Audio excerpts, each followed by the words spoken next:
Welcome back.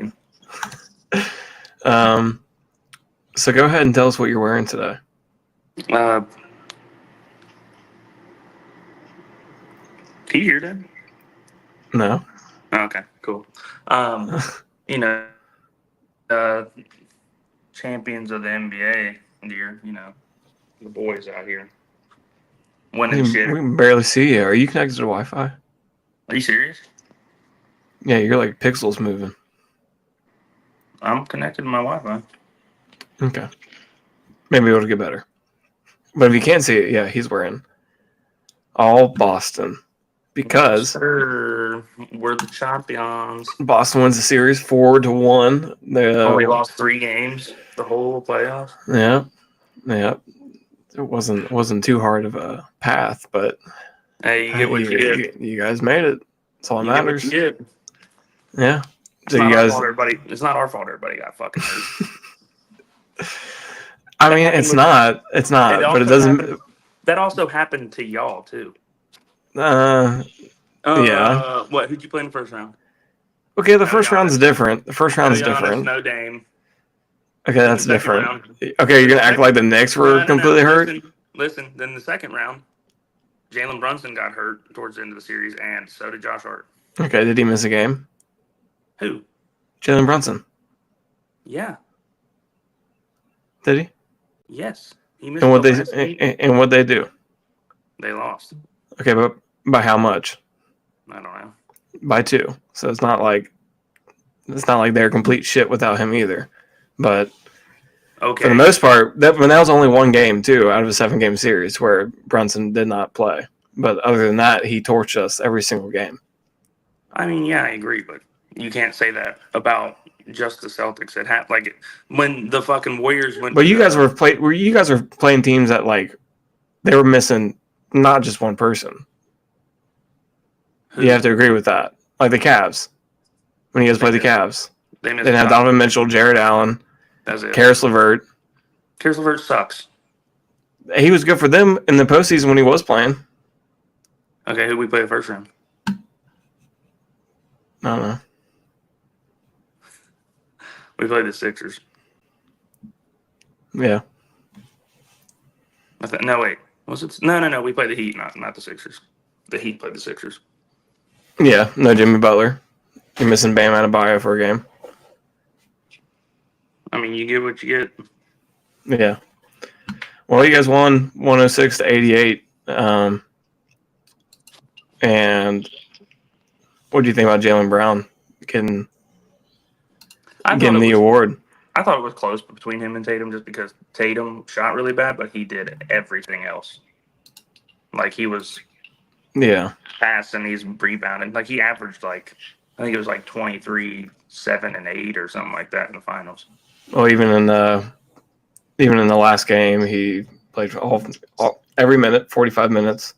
And he fucking balled out. Yeah, 31 points, 11 assists, 8 rebounds. Jaylen Brown right behind him, 21 points, 6 assists, 8 rebounds. Honestly, you know who really could have been MVP? Jrue Holiday. Yeah. He was badass. He was all finals. He was balling. Yeah, I mean, this came out of nowhere, too. I don't think anybody expected Jrue Holiday to pop off like that. Well, the thing is he's good at getting in the paint and just bodying people, down low. He's a big man. Yeah, he's a big guard. No, I'm not saying he's big. He's only 6'4", 6'3". It's decent for point when he runs point. I mean, he does run point every game. Well, I was seeing the lineups when Derek White was in. Derek White was always bringing the ball up. Well, Tatum brings the ball up. Jaylen Brown brings the ball up. Horford brings the ball up. Yeah, they all suck. But then Luka finished with 28 points, 12 rebounds, 5 assists. Kyrie, 15 points, 9 assists, 3 rebounds. And then their second highest scorer was Josh Green, 14, 2 rebounds. But, I mean, I think what everybody knew and what was going to hurt Dallas is that, I mean, Boston's definitely a more complete team when you're looking at all 5 players on the court. And like, it just seemed like PJ Washington, from what he contributed during the regular season, I mean, when it came time for the playoffs, essentially all of playoffs, he was just like nowhere. I mean, I think he played decent. He wasn't that bad. His points per game dropped off by 6. His rebounds was lower. The only thing that was up from the regular season to postseason was his assist. But that's not because he's just not choosing to shoot the ball. He was shooting the ball awful. So Tatum has the worst finals percentage, field goal percentage ever. Yeah, but we're talking about some role players that really have to help Luka and Kyrie. I mean, it can't just be Luka and Kyrie every single possession. Well, I mean, the people they traded for were big that could rebound, so they could play the defense better. They didn't play for offense. Well, I mean, like even Daniel Gafford. I mean, he was not. Look what he did last game. He had 6 points and 3 rebounds. He doesn't score. But he's not doing anything. He's not getting blocks. He's not getting rebounds. He's not getting any assists. I mean, he's not doing anything. Lively was balling. The most times he shot the ball in the game this finals was 5 times. Because he doesn't shoot. I know, but he's shooting the ball well when he does. He shot 3 for 3, 2 for 4, 3 for 5. Max, all he does is dunk.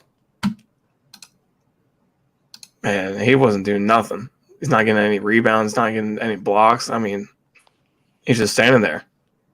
But also, I feel like the Mavericks, as soon as it came time for the finals, I mean, they feel like they act like they weren't just a team that they just beat 3 50-plus win teams to reach it to the finals, and it's like all that hard defense that they were doing just stopped. Well, it doesn't help either that fucking half the series Luka fucking was just bitching and moaning at the refs the whole fucking time. Yeah, I mean that doesn't help you on defense either.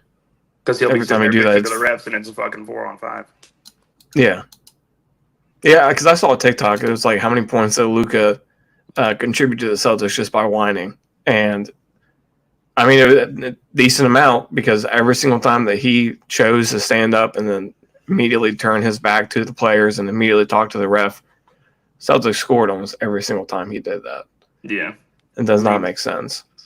I don't know. But, I mean, we found out all playoffs like how much he likes to bitch. You didn't really see it in the regular season, but yeah, once the playoffs start and they don't call them same fouls they're calling normally. Well, you know who I'm happy for out of that whole roster is Al Horford. Well, fuck yeah, good for him. It's about time. 38. Hopefully he doesn't retire. I love Al Horford. I was hoping he's going to get with the Hawks when they had that big crew: Damari Carroll, Paul Millsap, Jeff Teague. Most overrated team of all time. Remember when all 4 out of the 5 were in the All-Star game? They all 5 were in. Oh yeah, the whole starting 5 was in the All-Star game. And then they got swept in the first round by LeBron. Yeah, or something like that, or in the second round or something. But that was probably his best chance. Before this, well, his best chance has been every year he's been on Boston. But I was about to say they were good as fuck when he was on the Sixers. They just I don't know what the fuck they did. I mean, it's the Sixers. They don't win anything. Yeah, and I'm happy for O'Shea. Even though he didn't play, but yeah, he played that game. We lost by 40. Yeah. And Peyton's half-court buzzer beater was nuts. He did it twice. Too. Yeah, in the series. That's why you sub him in with 4 seconds left. Yeah, I know. It's funny. I love it. I don't like Pritchard though because they play him when he can't play defense on anybody, and they paid him like $40 million. Yeah, he is getting paid a decent amount.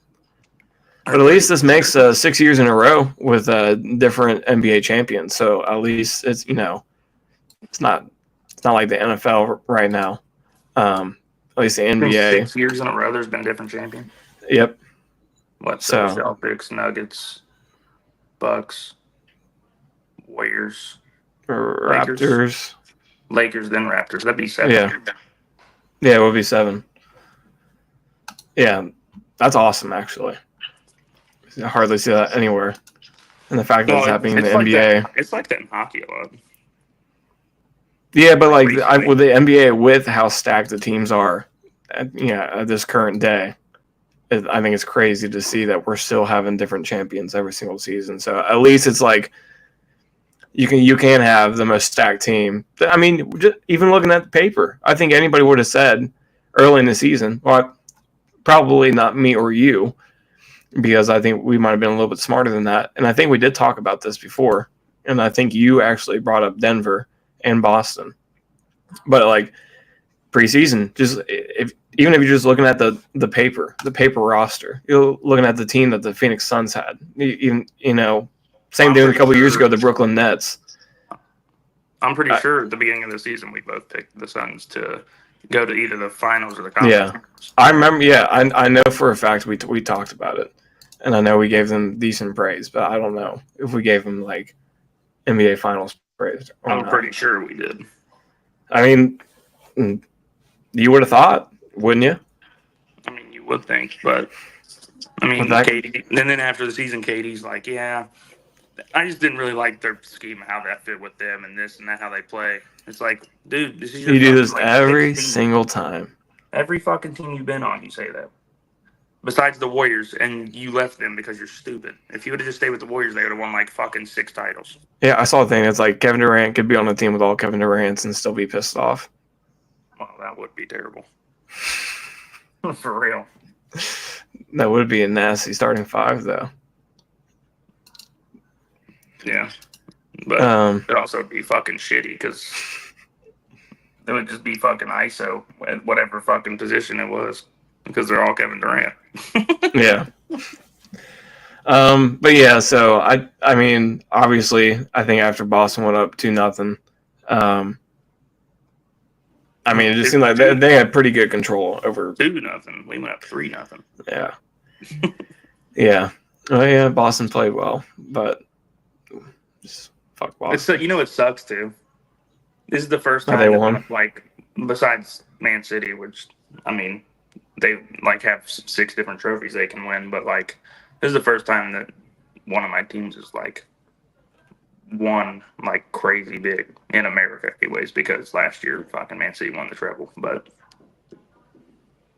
it's just, and I was at work. Oh yeah, for the last game. Yeah. No, you didn't need to watch it. That was dumb. But I'm just double checking real quick, but we are live on YouTube. I'm checking Twitch real quick.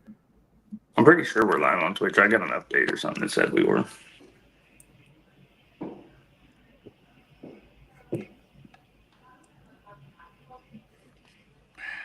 No fucking Star Wars.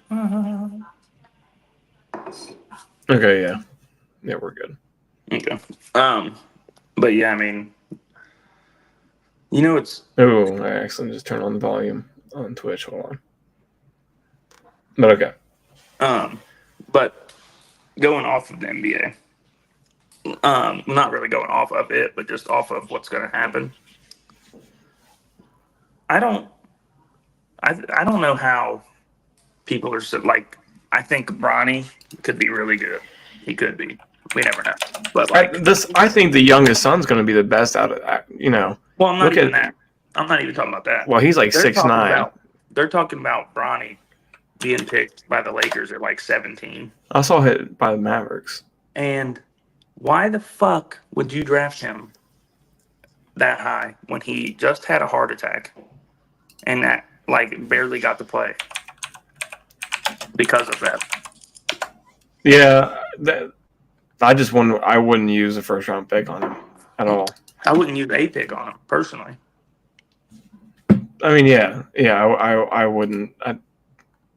I guess when you look at it, if you're gonna get him, you're gonna get LeBron James. So. Maybe. Well, I think he's made it very clear that he'll take whatever money possible to make sure he plays with his son. I don't think money's going to be the issue for him. That's a lie. That motherfucker's taking the money for sure. I mean, yeah, I'm sure he's not going to sign for a vet minimum or anything like that. But he's gonna re-sign with the Lakers probably and get like 2-year contract for like $120 million or something stupid like that. Yeah. Or maybe a 1 year. I don't even know. So, I mean, I guess we'll see how stupid the Lakers are. They could use their first round pick just to make sure that they get him, but he doesn't even have the talent to be drafted in the second round as of now. I'm not saying. I don't think it's a talent thing. I think it's more like. Well, I mean, I think we're allowed to say that since we haven't seen it.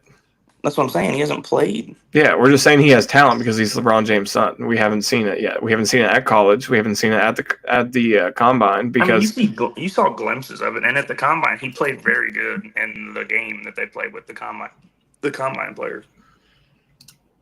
Yeah, but let's not act like a lot of those players are even. From what I saw, a lot of those players that are at the combine, like you only see 15 to 20 get selected because the other people that know that they're going to get selected don't, and there's no point in them playing in the combine.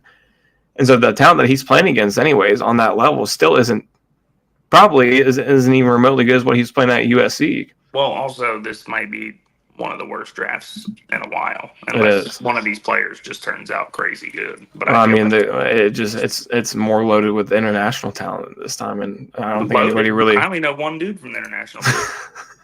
Alex Sarr.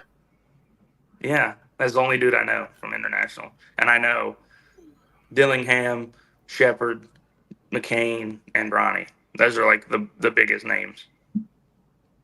Yeah, hold on. I'm trying to pull up this. It just don't make no sense to me. Like why you would even think about taking a pick, like even a pick on Bronny. It's not. It's definitely not worth it. Man, I'm trying to find a list of the free agents. Free agents. Yeah, because I kind of wanted to dive into the free agency. Well, none of the Celtics players are free agents. They all got extensions.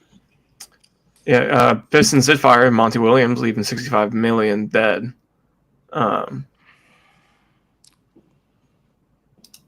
Maybe this list is good. Okay, yeah. Maybe draft better. But we already, and I remember we talked about this when it first happened. But of course, the biggest news since the season is officially over, Pascal Siakam signing his max extension. Yep. So it's a 4-year, $189.5 million contract.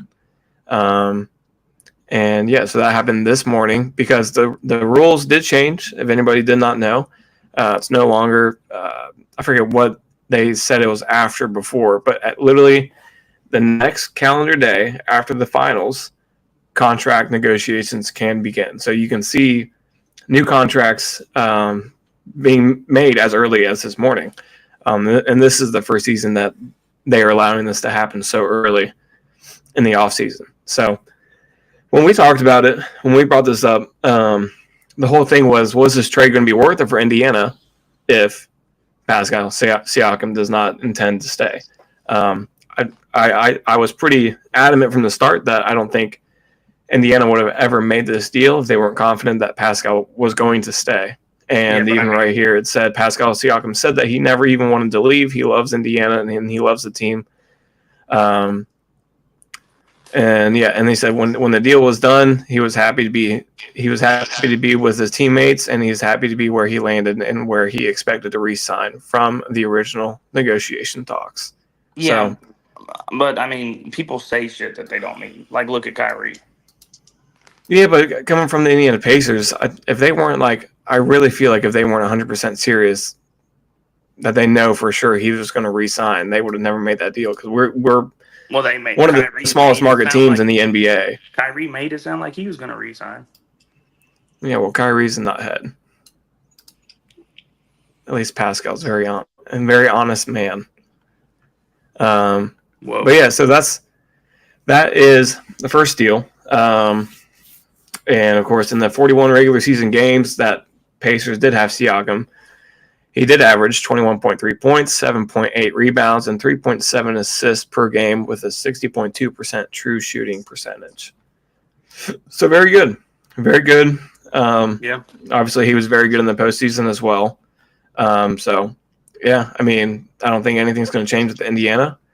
I'm excited for a healthy Benedict Mathurin for, what I hope, and I think everybody expects a good playoff run next season. Because even I think missing Benedict Mathurin really didn't even hurt our bench that much, because our bench did play phenomenal. Pretty much the whole postseason, Obi Toppin and TJ McConnell. But just imagine that Benedict Mathurin was healthy for the whole postseason. That would have been a very good support coming off the bench. But it is what it is. And then, yeah, so obviously Pascal was the first deal. We have a list here. Top. Well, I'm not going to go through all of them, but I'm just going to pick out a couple players. Even in the top 3, they had Pascal Siakam as a third top free agent of 2024. So now that we know that's done, Tyrese Maxey is on the list. He is restricted free agent though, and he's announced what his extension was going to be, because I'm pretty sure it's already confirmed. He's going to make a lot of money. He's projected to get a 5-year max worth $204 million. That's a lot. That is a lot. Very good. Yeah. So, and then of course, player option, Paul George, Clippers. I think he's leaving. I think he's leaving too. I mean, if you had to guess where he's going to go. I mean, just from what I've seen, I feel like it's the Sixers. Yeah, they can afford it. They probably can. They'd probably just do a sign and trade Tobias Harris to the Clippers. Yeah, he's not worth that money now. I agree, but I think he was the first 2 years in that contract. He was really good. He was good before, yeah, but I mean, not everybody can stay that good all the time. Yeah. Of course, on this list, LeBron James. We already discussed him. Still, I think you expect him to stay in Los Angeles. I think he should. Next one on the list, OG Anunoby. I would assume he's staying. Yeah. Unless somebody offers him some crazy money. Yeah. I don't know. It would be nice if he came to Indiana, because he had said before he got drafted he'd like to play there. And he also went to college. I was about to say he went to college in Bloomington. So, yeah, that'd be great. But I like our roster, and I mean, he would be really nice. But next on the list is DeMar DeRozan. Now, considering his age, would be like 34. Yep, 34. But he did average 25.5. That's because he's good. Yeah. I think if they can make space for him, he might go to Lakers, because they already tried trading for him. Yeah, because he's gone from Chicago, because he has already been established that if he wants to stay in Chicago, he would have to take a pay cut on his $28.5 million salary for next season. And it says that he will most likely reject that offer. Let's go. James Harden is another Clipper that's going to be hitting free agency. I mean, he is getting up there, same in age, but he's still playing just as good as them. Yeah. He turns 35 in August. And I mean, yeah, his usage rate got up to 40.5% in one season in Houston. We're going all the way back to Houston to compare him and the Clippers to his 20.6% usage rate. I mean, it's kind of interesting you point that out, acting like that's stupid. Why would they even say that? Obviously, his usage rate is going to be higher in Houston than it is with the Clippers. Well, yeah, you fucking played where he literally handled the ball the entire game. Yeah. He would hold it until the shot clock was going down, and then he'd pass to somebody, they'd check it up, and he'd shoot it. These next three, I do want to talk about. Miles Bridges, because I think when he came back, when he came back in the league and played the rest of the season, he's good. He's a very good all around forward. But I feel like it's going to take a hit on him going anywhere. Yeah, I think he would have to stay with the Hornets if he wants to make any money on his contract. I don't think he's going to get anything higher. anywhere else, especially with all the off the court troubles. I mean, like quite literally, he can't get any more money than from the Hornets. Yeah, they would be able to offer him the most money. Isaiah Hartenstein. I think might go to the Thunder. Yeah, because the Knicks do have an interesting center rotation with Hartenstein and Mitchell Robinson. You know what's crazy? Hartenstein. You know he's black. Is he really? Yeah. I would have never guessed. I think his dad's because I was watching the Roommates podcast, like Josh Hart and Jalen Brunson, and he was on there, and he was like, Jalen Brunson goes, "So, can you tell me about how you're black?" It's fucking funny. That is crazy. Because his dad, I guess, is like black or something, and he's also from Germany. Hartenstein makes sense. No, he's from Germany now. But yeah, I think the Knicks have a good rotation. Obviously, they can't afford both of them, especially with them still having Julius Randle on the contract, and they need to get rid of him. No, he's good. They definitely do. I mean, you look how good they play without him. It's I just think he definitely was not missed that heavily. I don't think he fits how they would like to play. No, and I think it just needs. I mean, just let Jalen Brunson run the team how he wants to run the team. I mean, he is incredible. Yeah, and you can probably get him help in more positions that he needs than power forward. But yeah, so the last person I kind of wanted to bring up was Klay Thompson, because you've seen everything recently about him not following anybody on the Warriors on Instagram, and I mean I've seen a lot of shit saying he might go to the Magic for some reason. I don't know why, but yeah, I don't know. I don't really know where he fits in the best. I mean, he's basically like JJ Redick, when he was older. That'd basically be what he is. The one thing that I've seen, the two teams that I've seen is the Thunders and Sixers for Klay.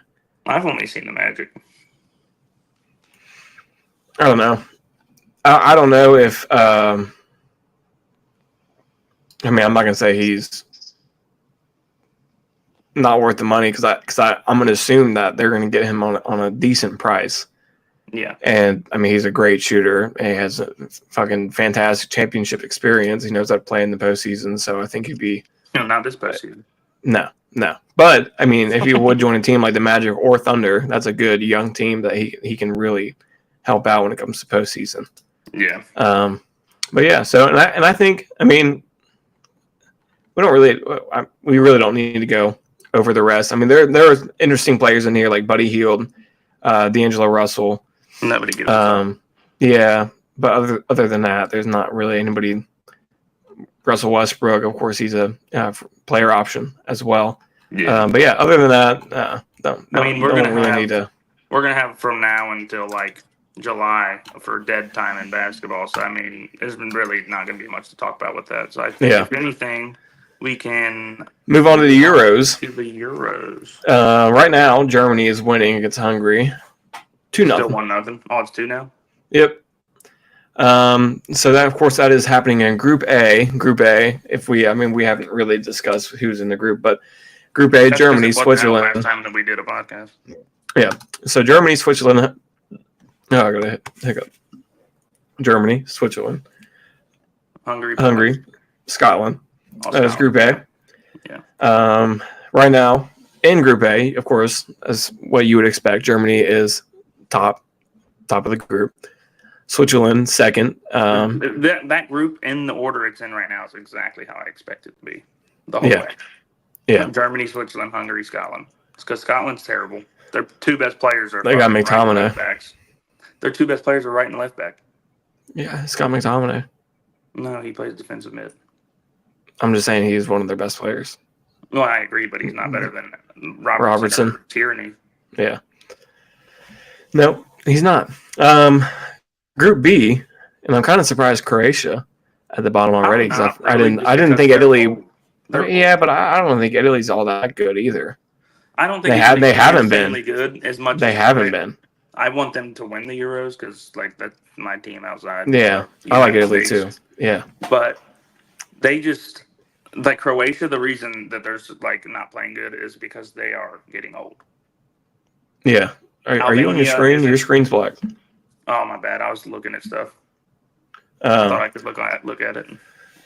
But yeah, so Group B, like we said, and this is in order, so I'm not going to have to repeat it, but Spain, Italy, Albania, and Croatia. Yeah, definitely expecting out of all Albania to be playing as good as they have because I wasn't expecting them to get a draw out of any of their matches in Group B. Well, I wouldn't. I mean, that group's probably the best group.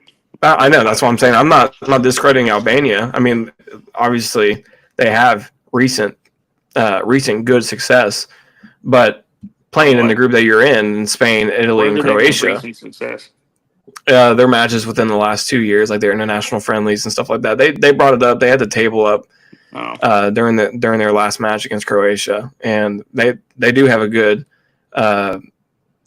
streak. But I mean, when you're in a group of Croatia, Italy, and Spain, it's kind of hard to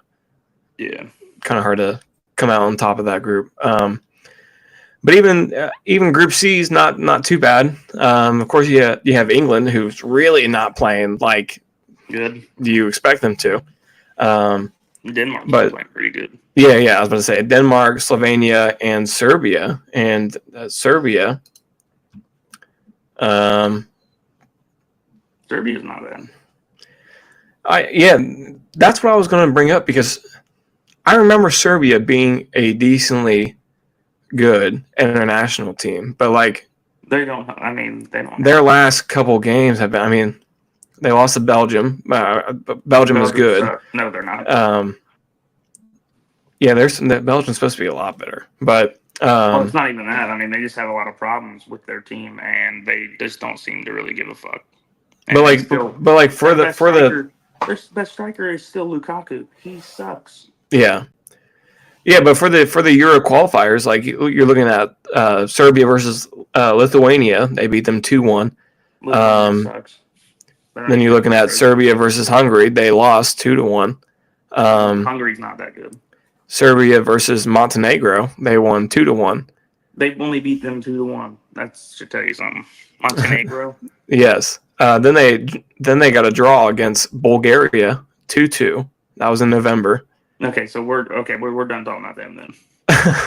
Lost to Russia 4-0. Lost to Austria. Yeah, lost to Russia. Austria's good though. Austria's good. Beat Cyprus 1-0.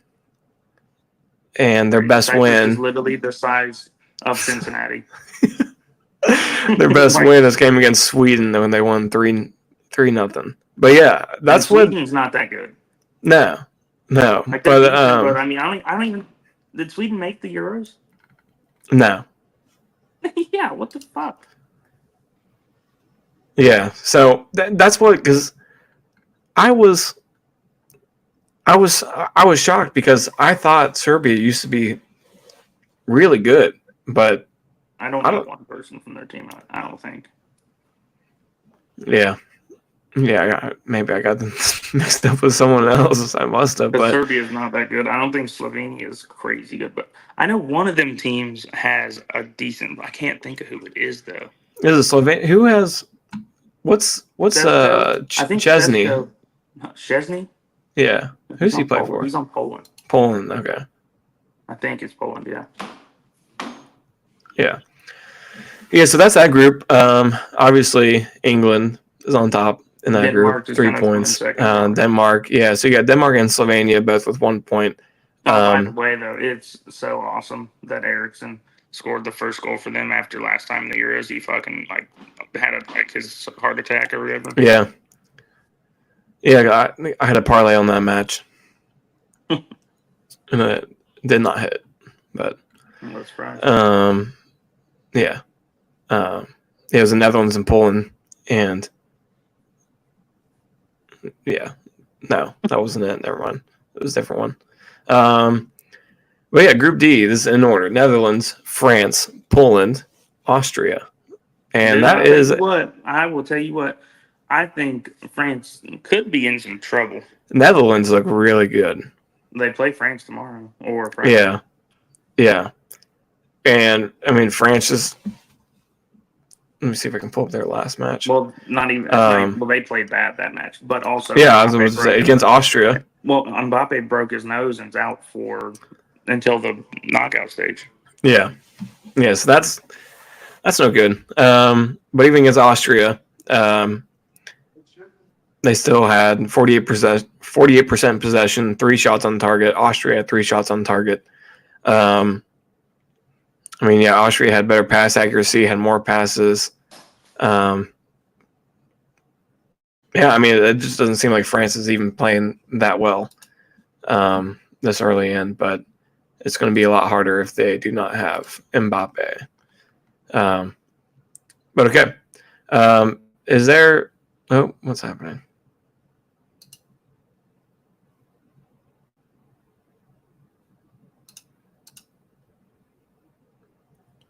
All right. I had to come outside. Okay. The maintenance dude's turning off our power. Nice. It's wonderful. Yeah. But yeah. Okay, yeah. But going on, we don't really need to talk about Group D because obviously, besides Poland and Austria, we can see Netherlands and France top 2. Only way France doesn't make it out, Mbappe really. Well, I'm telling you, dude, Austria is not bad. No, and that's why I was bringing it up because the numbers against France were good. I mean, they had beaten France in almost every single category. Besides shots, but even then, France had more shots, but they still had the same amount of shots on target. Austria committed more fouls. They had higher possession. They had more passes. They had more passes completed. Yeah. So I mean, that wouldn't surprise me, especially with Mbappe. They're going to be out. That would not surprise me at all if France kind of their offense goes away. And not like their offense was too great as it is, but I mean, I guess we'll see. But going on to what I think, I mean, the last 2 groups, you can really debate which one's the worst. But Group E, Romania, Slovakia, Belgium, and Ukraine. And you have Romania and Slovakia winning 3 points. Both. That group has got to be the worst one just because Belgium are not that good anymore. Yeah. I mean, the Belgium, the roster is just old. I mean, Kevin De Bruyne still incredible. He's like 34. Yeah, and Lukaku is up there in age as well. He just them. Yeah. Do you see that goal that he missed? That was. Did you see his practice? Like when he was in training? No. He was sitting there doing little turn shots and shit, and he would be. It was literally just practice, so it was him versus the goalie, and he would do a little turn shot, and he would just miss right past the goal. I'm like, dude, what the hell? Yeah. So Group E definitely not very competitive amongst the other groups, but Group F can make at least a decent roar for that because you have Turkey, Portugal, and Portugal is definitely obviously the best out of that whole entire group, even though they're second. Turkey normally shits the bed in big tournaments, but they actually played pretty good their first. Yeah, because they're first in the group just off of goal differential. Then you got the Czech Republic and the country of Georgia. Georgia's got what's his name from I think it's Napoli or whatever. I don't know how to say his name. It's like Kryshagor or something. That right left winger. Yeah, he's good as fuck. Yeah, I don't know how to pronounce their names. But I mean, he's the only one I really know, and I think that's not really going to propel them to do anything. So. Yeah, so I mean, definitely the last two groups, definitely the worst. And Portugal fucking got lucky as shit that they won. Yeah. They had an own goal and then they scored in like the 87th minute or something. Yeah. But yeah, also. And Ronaldo's never made a free kick in the Euros before. Yeah. And then also earlier in the day, we also had Croatia and Albania play. I'm not sure if we covered this or not, but that was a 2-2 end result. And then the last game today, Scotland and Switzerland, that's at 3:00. But if you're looking ahead. Today's games are kind of shitty. Yeah, they are today, but tomorrow I'm excited for Slovenia and Serbia, just because Denmark. I'm not really excited about that one, but I have a parlay on it, so I need to. Denmark will be a really good game. Yeah, and then the 3 p.m. Spain and Italy. That's going to be incredible. See, I'm gonna have to be watching that one. Yeah, because so I was going through this. Who they play? Who did Spain just play? Croatia. And I was looking. I was like, man, Croatia really doesn't have that bad of a roster. They're all and old, though. Spain has recently, in the last couple of years, really been piss poor when it came to international play. They also have very, very, very good young players. Yeah, and so that's why going into this match, because I had a parlay on it, I was like, man, I really don't know who to really pick. So with Italy and Spain? No, between Croatia and Spain. Oh, you definitely should have picked Spain. Spain, their young players are so good. Yeah, and I did, and I just couldn't. I wasn't expecting a 3-0. This is their young roster if they're like fully healthy. They have Gavi, Lamine Yamal, Pedri, and then that dude. I don't know how to say his name. It's like Kubasi or whatever, the defender for Barcelona. Yeah, he's. Well, I mean, this was their. Even looking at their substitute screen, they had Ferran Torres. He sucks. Who else? Oyarzabal. Who else was that? Mikel. I don't know who the fuck that is. Oyarzabal. Yeah. You know who he's a forward for Real Sociedad. Oh, that's okay. I know what you're talking about now. Laporte. He's not. Jesus Navas. I'm just looking at the substitute screen. Like some of those players are, let alone better than some of the starters for these international squads. But you got Morata, who ended up scoring a goal. He also Carvajal scored as well. Yamal, we were talking about. Nico Williams, he's good. Rodri, Pedri. Pedri, both. Cucurella. Cucurella's not good. I liked him coming from Brighton, or was it Brighton? I think it was Brighton to Chelsea, and he's played so bad. And then Nacho for their other center back. Nacho's nice to have just because of his experience playing in big ass games. Yeah. But even I was surprised to not see Perisic start for Croatia though. That's because he's fucking old and he plays left wing back or right wing back. Yeah, the other player that started over him, Maher, he starts for Wolfsburg, so it's not like that's very bad talent either. But yeah, that's obviously that's going to be the whole case of every single match when you're playing international. Is how deep is the depth of your squad? How good is your substitutes that come on and. Well, it depends on what team you are. And it depends on what group you're playing in, too. Well, yeah. Because I'm trying to think what it was.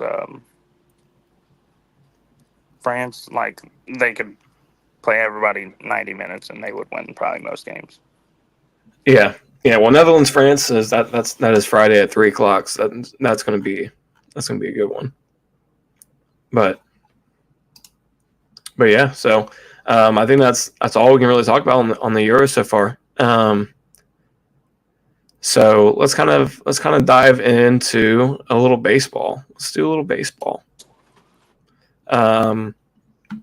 Obviously, you know where we're at. We're Cincinnati Reds. Not too bad of a little streak we just had. Obviously, we can't keep the streak going forever, but as things kind of simmer down, we're sitting third in the NL Central, 35 and 38. Obviously, with the Brewers first at 43 and 30 on the season, so that does put us 8 games back. We were getting up there to about, I think came as close as 4.5. We haven't been playing terrible. Against the Pirates, we didn't do good. Haven't been doing that good, but. Yeah, so I believe we are playing now. We're about to play. I think it's about to start. No, it is the top of the 6th. Oh, really? Yeah, 0-0. That our lineup was set 3 hours ago. So yeah, Ellie De La Cruz is at bat. We have one out, a guy on first base, and Mitch Keller is pitching. Was it 0-0 or something? Yep, 0-0. So that's why we didn't know, because there's been no scores. But yeah, so obviously we're going to struggle. That's going to happen. It sucks too because we've had a lot of injuries like last year. Yeah. But what I think is, hey, we're about to get Noel back though. Yeah, and what I think is even crazier is that we're third in NL Central and we have a positive run differential on the season. We're plus 11. I mean, the Cardinals the are team besides the Brewers has negative. Yeah, the Cardinals are 500 right now, and their differential's negative 38. So it's crazy. When you have good pitching. Yeah, but still, when you're looking at hold on. When we're talking about kind of best team in baseball right now, record-wise, would be the New York Yankees, 51-24. If you're looking at it for real, it's probably the Dodgers. The Dodgers or the Phillies. Phillies are playing really, really good. Actually, I think Mookie or something just got put on the IL. Yeah, I think the Phillies look really good. So did Cleveland. Aaron Judge might be fucked too because he got hit right on his wrist yesterday. Yeah. But Cleveland's still playing really good. I'm glad that we had a good competitive series against Cleveland with how good they are. But yeah, have we talked about the Guardians and what they've done in one season to turn around their home runs from last to first? Probably not. Have I told you about this? No, I don't think so. So they had a small little bleacher in right field, and there was something else behind home plate up near the rafters and like small little bleachers, and so due to those being there, somehow that changed the direction of the wind. So last year, the average wind direction was from right field to home plate. So obviously, if you're trying to hit a home run, it's going to be pretty hard to hit. And they have a pretty hard. They have a pretty good. I forget what I was going to say. Anyways, the only thing that they changed, because I watched a video. Trevor Bauer did a video on this, and they removed these bleachers. They only removed a couple seats. They removed the bleachers from the right field and behind home plate. And so now, from last season, they ranked dead last in home runs, and they also ranked dead last. And I forget what the metric stat is, but it's a stat used to record how easy it is to score a run in that stadium. You know what I'm talking about. Yeah. I can't remember what it is, but they were also dead last in that. And so they removed those, and now the wind pushes from home plate to right field, and all because they did that. Now this season, they ranked their first by a decent amount. They're first in slugging percentage, they're first in home runs, and they're first in average exit velocity in the MLB. And they went from dead last to first in home runs, and it really was all because they changed the way the wind came in through the stadium, and that's all they did, and they went from dead last to first. I can't believe that that's something that is attainable that easily. Yeah, to where you just change some things about your stadium, and now you have all the support from the wind. That you never had. A lot of stadiums though, like with Great American, they have like water near them and stuff. Yeah, with us, Great American. It'll push, the wind pushes like towards it and shit. And I don't know exactly how it works, but but that's just like Pittsburgh as well, because Pittsburgh sits right on the river. Like Cincinnati and Pittsburgh, those are two decently hard stadiums to hit out of. But that's a bullshit lie. The rest might be the easiest to hit out of. No, out of this season we're not. But I don't know if that just is because we're having a weird season in MLB. Yeah, that's true. Yeah, but also for a fact that our park is considered a hitter's ballpark. Yeah, it definitely is. It's just super, super hard to ever get like a triple. Same with PNC Park. We were talking about like the Yankees like hitting a bunch of home runs and stuff, and I was telling you that there's right and left field are like super short. Yeah. Yeah, they're right in left field. I think their right field shortest point is like 324 or something, and their left field shortest point is 318. Jesus. Like you could That fucking shouldn't even be allowed. like you could literally fucking hit like a pop fly home run. That's like playing at one of those minor league stadiums. That's what I'm saying, dude. That's crazy. And there should be restriction on some of that, don't you think? Yeah, I mean, like look at the Rockies. Like they have to make their stadium big because of the elevations, because the ball just flies there. Yeah. So like their shortest point, I think, in their outfield is like 340. Yeah, and it's still one of the it's still one of the most hardest hit stadiums every single season. Well, fuck yeah. I'm not surprised about that. I wonder what the average exit velocity is for that ballpark. Oh, I have no idea.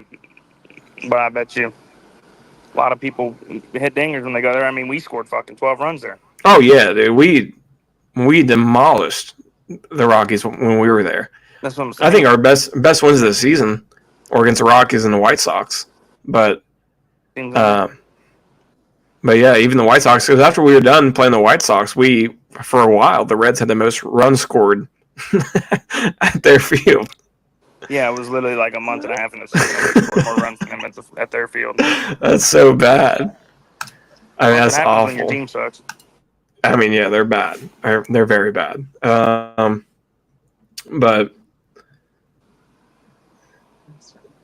okay, yeah. So we were good. We were live on Twitch and YouTube. So eventually, we'll have to figure out how to do it on TikTok. Germany won 2-0. Yeah, no surprise. But yeah, so I believe that's it. Unless you have anything else you'd like to. There is one thing I'd like to add, just because I really like him a lot. I'm really fucking happy that DeChambeau won. Oh yeah, it was open. And I'll tell you what, Rory might have had the biggest choke of the century. Yeah. In that tournament, did you see what he did? On which hole? There was like the last 3 holes.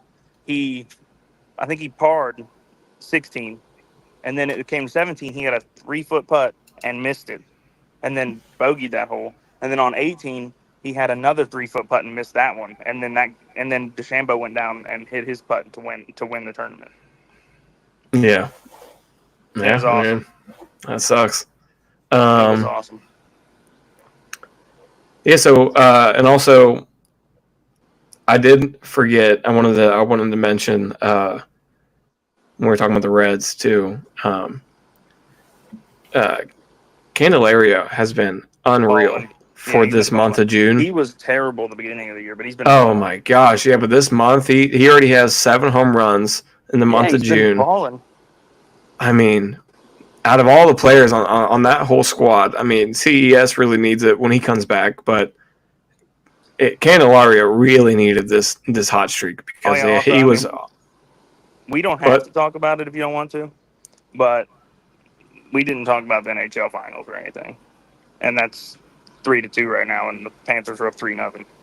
Oh yeah, maybe we should. You know what's funny is as I had my McDavid jersey on, that changed it before it came down here, and I put on this Reds hoodie. But I would have maybe wore mine if I fucking didn't have to wear my Celtics stuff since they just won.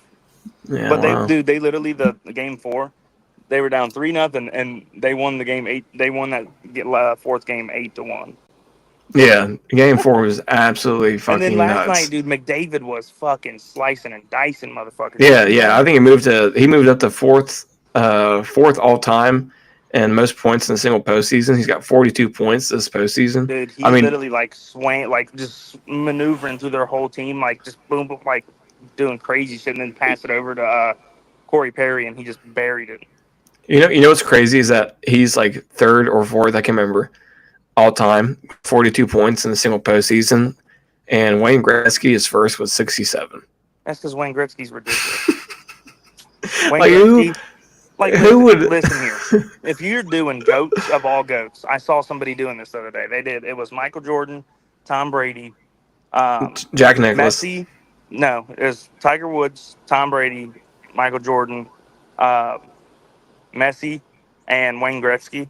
And if I was doing that list, I would probably say I'd probably be Jordan, Tom Brady, or no, it's probably Jordan, Tom Brady, Tiger Woods, Messi, and then Wayne Gretzky first. Yeah, Wayne. I mean, when you look at Wayne Gretzky's has his record holding in each single category that he holds stats in. The dumbest stat that he has is that he could have scored 0 goals his whole career, and he'd be the highest point scorer ever in the NHL. Yeah. He is literally. He won 7 straight MVPs his first 7 years or something like that. Like, what the fuck? Yeah, I remember when we were de-icing one night, and I remember I told you, because I knew you knew how goated Wayne Gretzky is, but I don't think you ever understood on paper the numbers, the difference in numbers from first to second with Wayne Gretzky, and I don't think there's any other comparison. I think the closest comparison is like LeBron James in the postseason compared to I wouldn't even say the people behind him. The only comparable stat to those numbers is like Jerry Rice's receiving yards compared to whoever's in second, because he's like 8,000 yards ahead of the dude in second place. Well, that's just like that. I mean, like LeBron James with his triple doubles in the playoffs, like he has like 40 more than the next person below him, stuff like that. Another stupid stat too is like LeBron, or they were talking about Tatum. He's the 4th player ever to lead his team in points, rebounds, assists, steals, blocks in a final series. And the other people that have done it are, I forgot who the other 2 were. I think it was like maybe like Bill. I don't know who it was. There's 2 of them, and then it was LeBron, and LeBron's done it 4 times. And he led his team in points, rebounds, assists, steals, and blocks in a final series. He's done it 4 times. Yeah, here's another good stat right here. Wayne Gretzky retired in 1999. He could have played 16 more full seasons, never missing a game without scoring a single goal or registering a single assist. Retired in 2015 and still would have had a point per game average for his whole career. Yeah, he's ridiculous. Well, dude, there's just like stupid stats all over the place though. Like, have you ever seen like Barry Bonds ones? Oh yeah. Barry Bonds, there was like one I seen. It was like, if Barry Bonds, or no, there was one that doesn't even make sense. He got on base I think it was 376 times, and he had 373 at bats. Yeah, I mean, even this right here, it's like the most points in one season. There's the top 10 of all time, and Wayne Gretzky is 8 out of the top 10.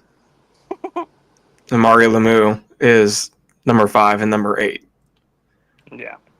So stupid, dude. Well, yeah. So of course, we're both rooting for the Oilers. Mr. McDavid, sir. Bringing the series back from 3-0 for the Panthers if they go to back-to-back Stanley Cups and lose, but fuck them. I would not. I wouldn't feel bad at all. But yeah. I would just feel bad for like their fan base, because that would be so fucking annoying. I mean, losing a 3-0 lead in the Stanley Cup Finals, I'd be pissed. That is unforgivable, I would say. Yeah. So you lose 3-0, or if you're up 3-0 and lose, because they play again like tomorrow or something, don't they, or Friday? Yeah. God, I hope the Oilers win. Play Friday. And then if they do win, I'm gonna be so pissed because I'm gonna be at work again. Yeah. I'd probably be going to bed by the time that goes on. Yeah. So I gotta wake up at 2:30 in the morning. Yeah. Well, since as of right now we're on the same work schedule, we're gonna try and do this a little more. But yeah, especially on our off days. It's been harder just because like we have the same off days of schedule, but we also have the exact opposite schedule. Yeah, so like whenever you're getting off work, I'm already asleep. Yeah, Max works 4 a.m. till like 12, and I work 1:45 to like 8:30 or 11:30, and most of the days I get extended until like 1 a.m. So yeah. Hey, but last night they bought us pizza, so what? Yeah. It's probably because everybody keeps us. Never mind. All right. That's probably a please don't leave. Hey, no, well, it probably is, dude. But yeah. So. We got to keep it going for 15 more seconds. Also, we can get it in an hour. Yeah, get the hour mark. Man, oh man. What a year in sports so far. What a year. That's it. All right, deuces. All right.